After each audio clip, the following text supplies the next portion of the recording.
contain Grant Linsley. Today, just the 4th game of Massey's AUDL career. He's the brother of Anushka Baudry, one of the top women's players in Quebec. Final seconds of the half here. Royale have trailed by as many as 6. A goal could get them back within 4. It's going to be shy of the end zone, but past the bidding yacht and into the end zone for the buzzer-beating score. Christophe Tremblay-Jonca. Certainly the weather may have dampened the crowd a little bit, but I don't know about you, Ian. I'm pretty impressed with the fans still coming out as we see the shot to Linsley, and he's got another. Grant Linsley catches it in stride, racing away from Vincent Lemieux. Ben Yacht's getting more and more comfortable with unleashing those backhand bombs. Defenses are forced to respect him. They are forced to back him. You know, go underneath him and force him out at your own peril. And then when he gets the disc underneath, he can step out with this huge release point thanks to his wingspan and just uncork backhands on the money. New York jumped out 6-1 in this game, led 8-2 after the first, as we see Williams accelerating for another score. Into the puddle beyond the end zone. Jack Williams hauls it in.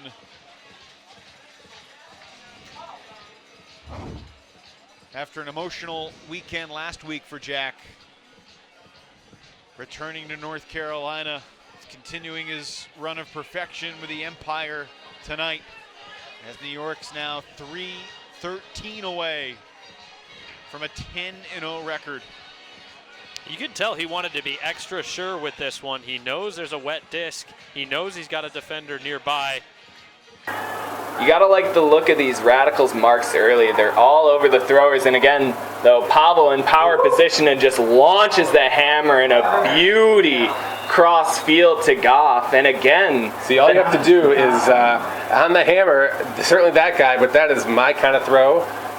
Pat, one of the stabilizers on this Radicals offense so far this season, and Graffy takes a quick hammer into the corner, and that is a nice look over the top, keeping the rhythm of the offense on pace as Pat gets the disc here on the near side. Looking deep, looking for Graffy as Swanson peels off, but Graffy's got a great read on that one, and you're not going to disrupt him when he's got that rhythm in the air. And immediately centering it to Ben Nelson. Out there with Colin Camp, Peter Graffy, Ryan Tucker, Andrew Mechanix as Camp tests immediately deep. A nice throw into space for Graffy, who just outruns Ross Barker. Nikita is working downfield. There, he gets it finally on the continuation of the break. Oh, he's going to throw a big hammer overhead. Sean Hamm yet again. That lefty double helix, that was awesome. Oh, lots of... Yeah, our scoreboard went off, but we got 10 seconds now. Tran within striking distance. 8 seconds. Goose is looking end zone.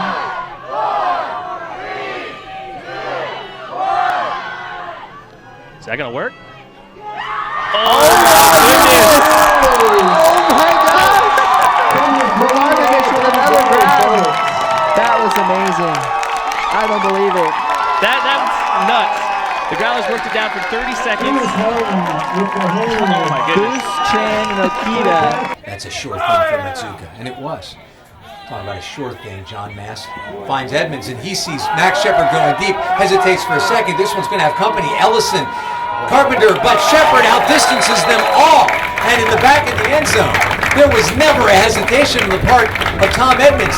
Marked by Jake Fella. Max Shepard comes in front of Loskar. Going deep is Best. He doesn't hesitate. He throws a forehand. It's going to be it's Hortemiller chasing after Best. Hortemiller's tall, but Best is Best on this play. He jumps up to pull down the breakthrough.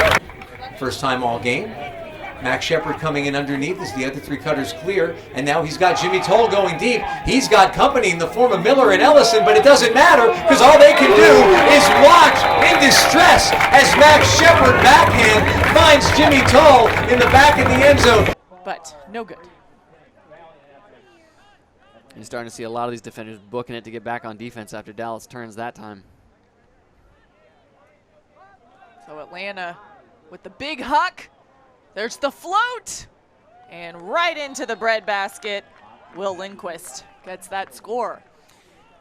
And Atlanta coming out in these side stack offensive plays. Atlanta has typically, like historically, been known as a fast team that isn't necessarily very heavy on the height factor, but when you set up in that big side stack offensive formation, you end up putting really fast guys with tons of field to work with, and you just kind of try and create as much isolation as possible. And you'll get guys coming under for big gainers, but if Dallas over immediate hammer, clock is live, and Chris Larberg catches it, sends a big floating pass. Maurer comes underneath, 3 seconds, and it's a score for Dallas.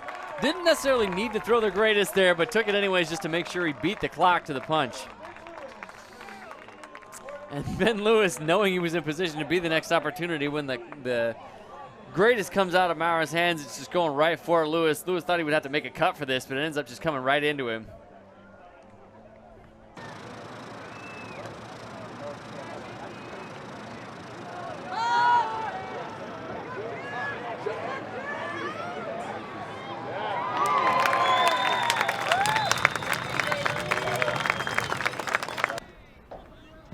Lots of open cuts in the middle of the field, but they're not for a whole lot of yards. Okay, we finally go into Jeff Loscorn. He has deep options, and he does take it. That's a pretty contested deep shot, but the throw is so good. And Andrew Walsh. And focus on the play. Atlanta Hustle with a really sweet vertical stack play, getting their third in the stack open. I love to see that. And Christian Olsen with a big ol' hammer rip, finding Elijah Jaime.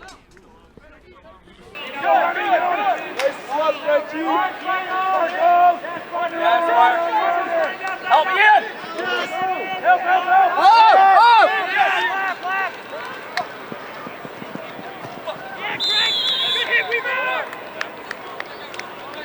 Things down, allow Garvey to pick it up as they set up in a split stack offense with Linsley and Williams on the near side of the field. Start with a huck to Williams. Certainly has the distance, and Williams able to haul it in for the easy score. Back to Kittredge. Has Linsley on the in cut, chased by Mensah. Mensah puts on the mark. Yacht headed deep with a big backhand huck from Linsley. Carson Turner closing to try and make a play. Oh, but the wind catches it over both of their heads. Easy catch by Ben Yacht at the back of the end zone.